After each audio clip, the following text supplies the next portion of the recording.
This is Relationship Pneumatology Live, coming to you once again from the Twin Island Republics of Trinidad and Tobago. Right, we are in international quarantine, and why not put your relationships in the workshop within this quarantine period and come out of quarantine and come out of this quarantine with relationships with emotional warmth and passion.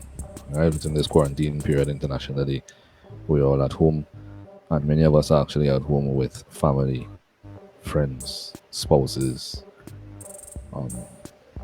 significant others, and many of us are in long distance relationships. So here we are again, live, coming to you from Trinidad and Tobago. We are your hosts, Zane and Ketura. Ketura, give them that shout out. Hey everyone, this is Ketura, also known as Kelly K. So, in previous podcast, for those of you who are following, we were, as a matter of fact, we still are debunking relationship myths that make you unhappy, that add to the destruction of your relationship.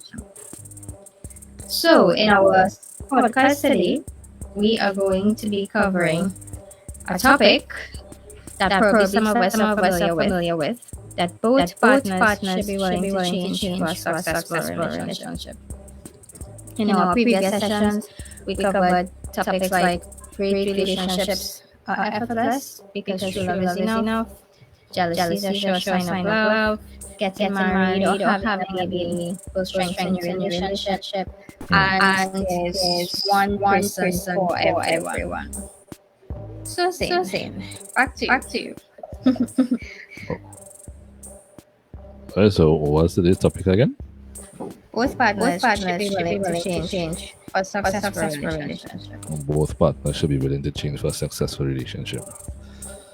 So what's your opinion of that? Based on what I have seen and experienced, I believe it is highly oppressive to I'm seeing that holy Sister Lori is echoing.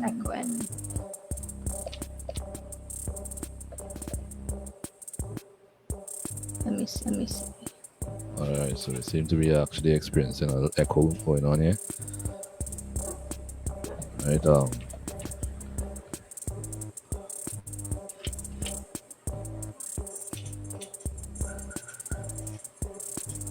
Only I want to fix my device. Yeah, actually, you may need to take off any volume on your side on any devices. You can't make in the presence of the live will actually affect it. Okay. Alright, but the volume is actually very clean right now. Yeah, so as we were saying, Yeah. Go ahead. So I was saying that it's highly oppressive to get into a relationship, and then on the last minute, or whilst you're in the relationship, expect your partner to change for your benefit. If you look at it for what it is somewhat manipulated. Right? Have you ever experienced relationships like that? Yeah, as a matter of fact, I've been in one or two relationships where I felt an obligation to change for what my partner at that time was expecting me to be. And what that experience? What was the experience like for you? Oh man, that was I was always apprehensive of my actions, whether I was meeting the expectations of my partner at that time, and I felt like I was not at ease. Not at ease in what context? Mentally and emotionally. I felt like I was trying to a bar, and that bar, I didn't know what I could use to measure that bar. Hmm. So it would be fluctuating. Right. Yeah, it's something that that even I Okay, that's am just now I we're getting some feedback. They're saying that there's a strong echo. My devices aren't present.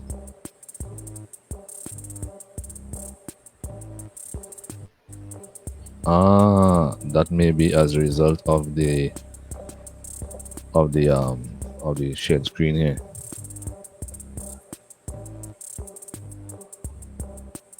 Okay, okay. Yeah, that result of the share screen here. So I'll actually take off the music for a while and then we'll continue, yeah? Yeah, yeah. Yeah, yeah. Try pushing Try in your pushing mic in cord. your mic cord.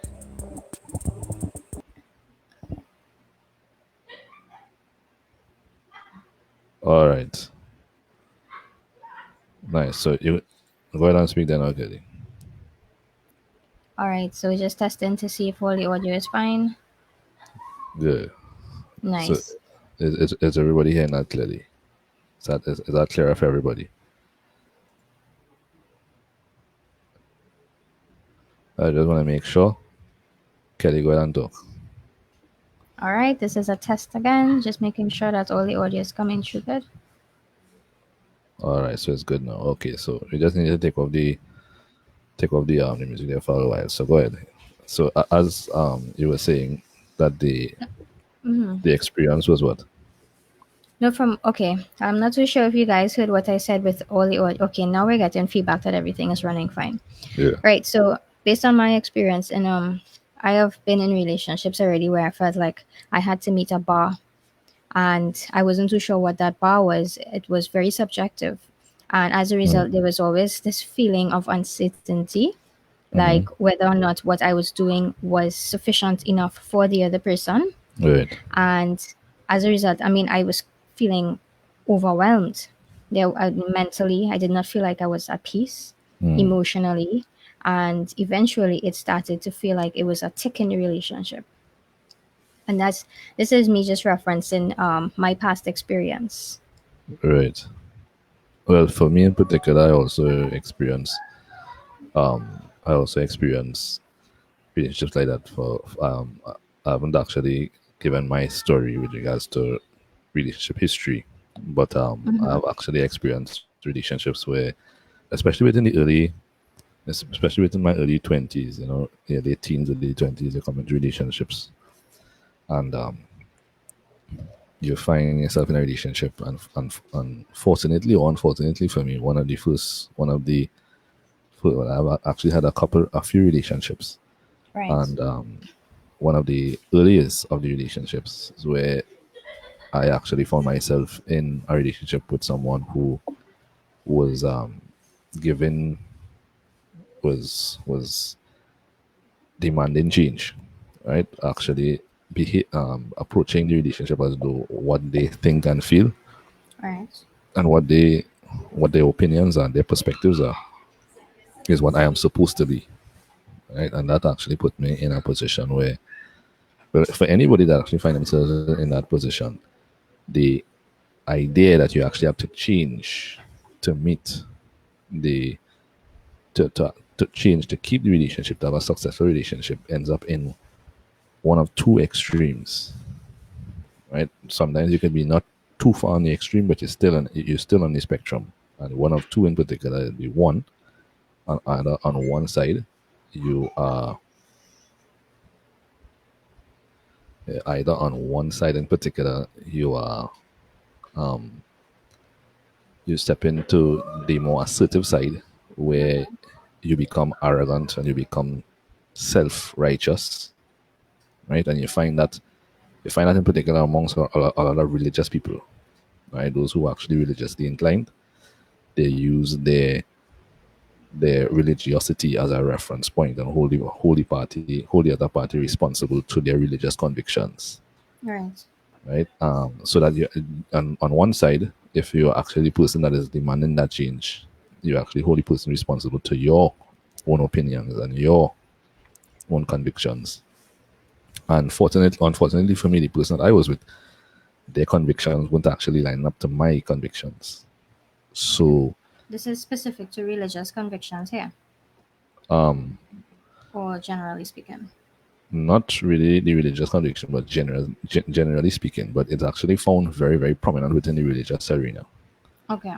where on the one side of the spectrum, you find that there are persons that are there that actually take up that assertive role, and they are demanding or treating you as though you are supposed to be what they say, right? And what happens with the person who is actually experiencing that on the other side of the spectrum? What actually causes the experience on that on the other side of the spectrum is the fact that the person that is there that is trying to keep the relationship, they try to keep the relationship at the cost of their own identity. And there's a funny thing about identity, because identity, I shouldn't say funny, but there's an interesting fact about identity. Identity is merely a construct of principles, Right. right, that you hold on to, that defines who and what you are, and actually allows people to actually attach that identity to the name that you have. So when they think about you, they think about this construct of principles, whether they know it or they don't.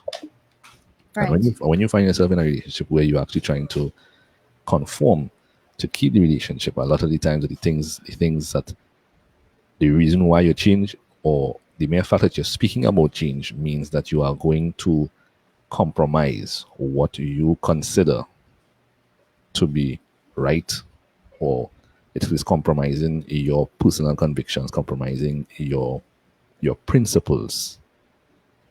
And the more you do that over a period of time, the corrosion of those principles in an attempt to keep the relationship ends in you actually becoming a different person. You cannot actually say that you're the same person, because once your principles are compromised, you are actually becoming a different identity. Yes, yes, I could definitely relate to that.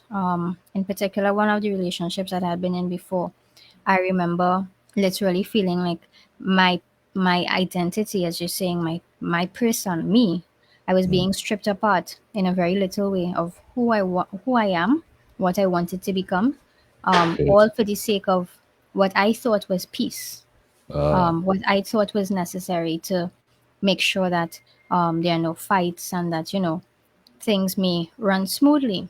Right. And little did I know that in doing that, I was actually losing myself. So I started Right. to, in a very slow and a subtle manner, put down my goals, my dreams, my visions, thinking that that was necessary. Right. And thinking that that's love. A lot of people, I hear people saying that a lot of times, for the sake of love. And, you know, when I think about it now, I mean, there are things that I wish I knew before that is really, really, really oppressing to your identity. Yeah, and there's even if you look at it from a different angle, because that in this in particular, to change to keep a relationship is a corrosion, as we said, is a corrosion of the principles that you hold, that actually form who you identify yourself as and what you identify yourself with. And So let's go back for a moment. once that takes place, then on a different angle, what you're actually looking at is that what you're looking at is another. This is just another angle here. What you're looking at is that the person that, so for you to actually have an identity, it means to say you must have a reference point, Right.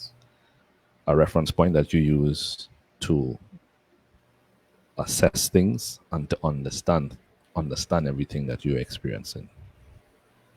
There is a reference point. Everybody has a reference point. Everybody has a life reference point. Right. And when you actually find yourself in a position where you are changing, or you think that you are changing, or you're demanded to change as a result, or sorry, not as a result, but in order to keep the relationship, what you're doing is changing your reference point.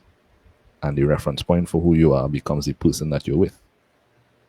Therefore, over time, what is actually taking place is that you have actually stopped being what you identified yourself. You change your reference point, and you are literally becoming the image of the person that you are actually trying to change to keep. So Right. that person is now living through you. You are an Wow. expression of that person. That person's spirit and energy is actually your energy, and you are like that. Now, even if you look at it from the perspective of personal identity, when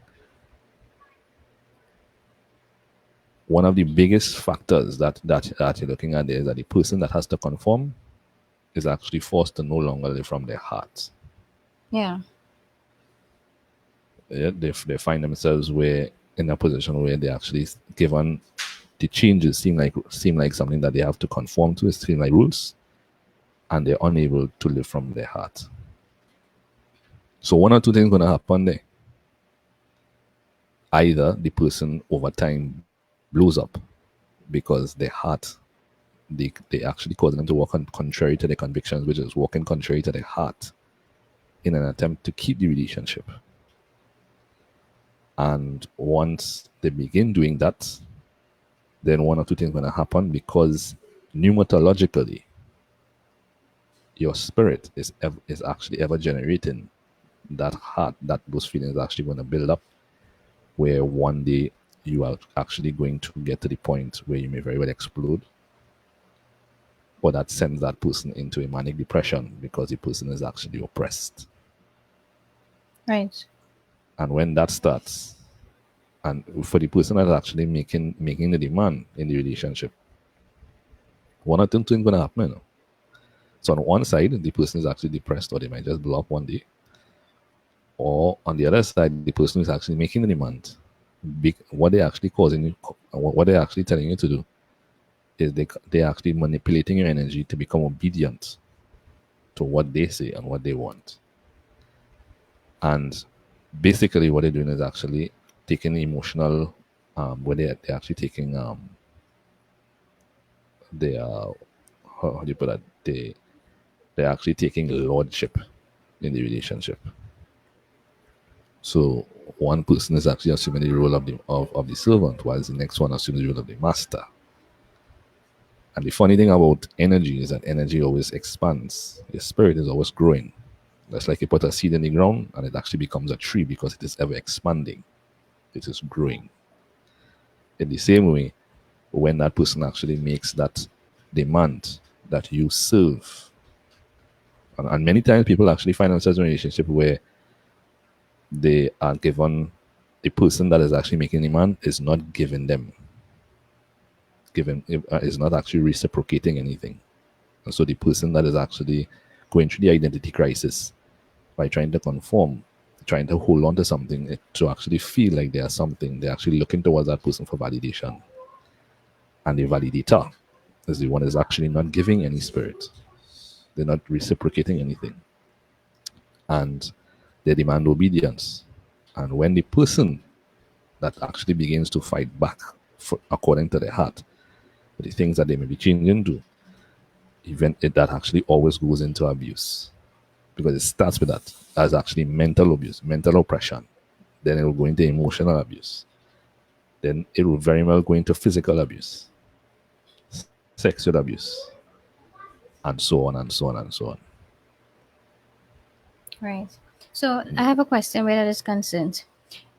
Looking at now these podcasts, for those of you who saw our previous podcasts on our page, CKI Orders and Master Coaches, you would have noticed that we try to keep it within a certain time frame, giving you sufficient for you to take and reassess and do what is necessary, take the principles out of it and apply it to your relationship or put it in the workshop, as we would have mentioned before.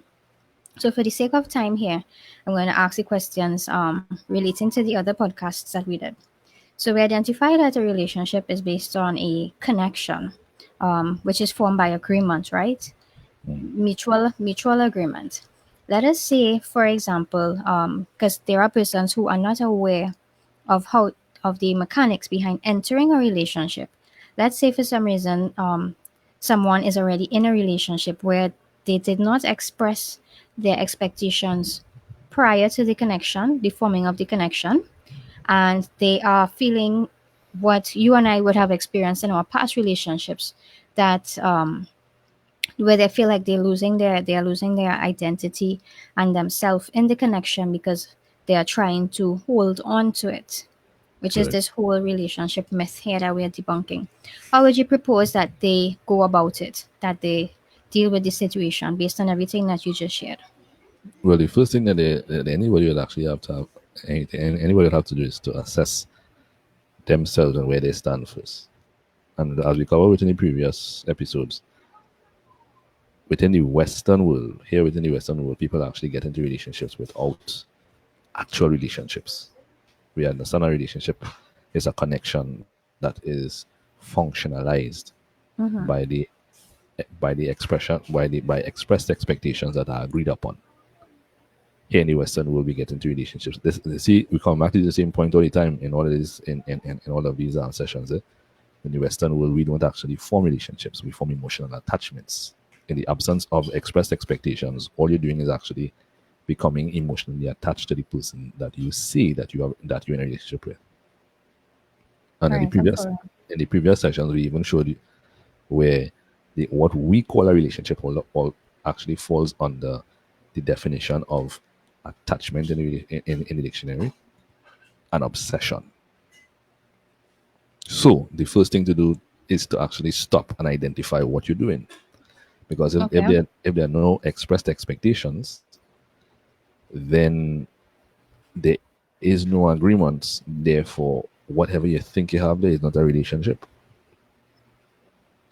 And taking into consideration that you may be in a position where you are feeling oppressed, the reason why you're feeling oppressed is because in the context of a relationship where there are expressed expectations, the spiritual or the energetic mechanic there is all spirits are meant to be self-existent.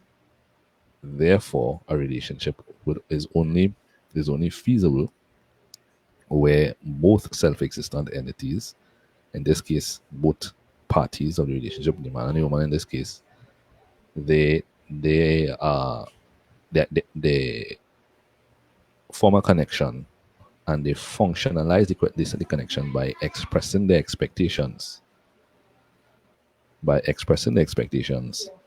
and taking on each other's expectations as their promises. By doing that, over time, builds an atmosphere of trustworthiness. And by meeting each other's expectations, what they do is actually now they begin to inspire spirit from each other, which is actually what we call feelings, inspiring love. In a situation where there is no expressed expectation and one person assumes emotional importance or mental superiority or emotional superiority, that is not that is no longer a relationship.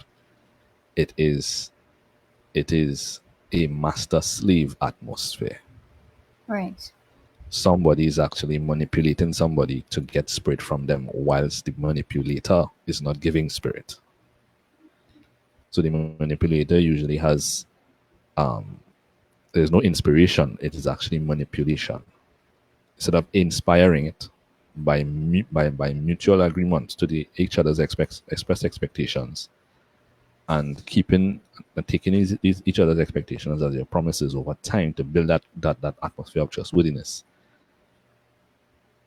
The relationship is actually being approached from the perspective where there is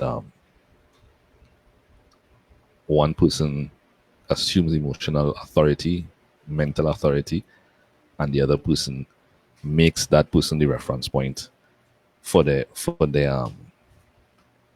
or is manipulated. Sorry, is manipulated into giving them their spirit, giving them energy, and the manipulator usually has a list that the one that is actually trying to conform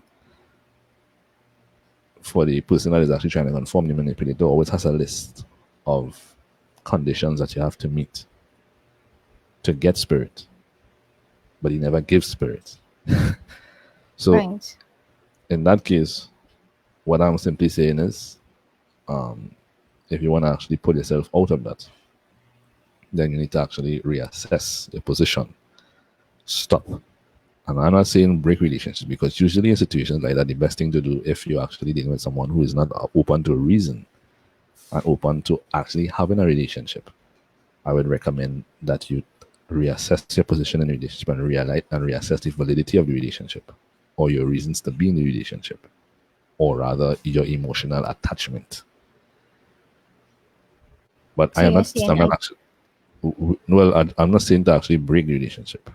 What I'm saying mm-hmm. is reassess your position and sit down with your partner and begin and actually consider an atmosphere where you can express express your expectations with each other. And if there is true sincerity in the relationship, then once the expectations are expressed and both parties can agree to the expressed expectations, then a relationship can ensue where emotional warmth and passion has been inspired. Right, I understand. This makes complete sense. And for those of you who are listening, who are live, if this makes sense to you as well, I mean, please feel free to communicate in the comment section of the live feed Yeah. and give us your thoughts on it as well. All right. And this is Relationship Pneumatology Live. You can actually click the link. We will place some links in the description for those who are listening to the recording. Check the description for our relationship, our 7 day challenge, our relationship rekindling challenge in 7 days, which is actually a coaching class that we would actually do for persons who are single and you want to understand why relationships you're struggling with relationships. This is for you. Right? If you're in relationships and relationships are struggling, you don't understand how to actually make it work, this is for you. Right? And you'll also see a link in the description. I'm a relationship pneumatology coach. Click the link for more information as to how you can get in contact with us. And let's turn that relationship around. Awesome. Well, this brings us to the end. We are nearly at our 30-minute marker. Indeed. We do apologize for the feedback at the beginning of the live. Now that we have that sorted, it will continue to flow smoothly. And for those who are really interested in what's taking place here, we're going to be talking about really hot topics, things that affect your relationships. This is going to be an ongoing podcast. So be sure to subscribe to our YouTube channel as well as our Facebook page, CKI Authors and Master Coaches. Of Be sure to pneumatology. follow us of Pneumatology. That's right. Be sure to follow us, and also you can also look out for the lives that will be on our respective Facebook pages, profiles as well. So thank you guys for coming on. Thank you all for your time again. We love each and every one of you. Relationship mechanics are simple through the lens of energetic mechanics. Indeed. So we are bringing this to an end. This is episode 6. Both within the quarantine mode. Why not? Why not take your relationship into the workshop within this quarantine period and constructively come out of this quarantine period with a functional relationship that is inspiring emotional warmth and passion. Boom, Relationship Pneumatology Live.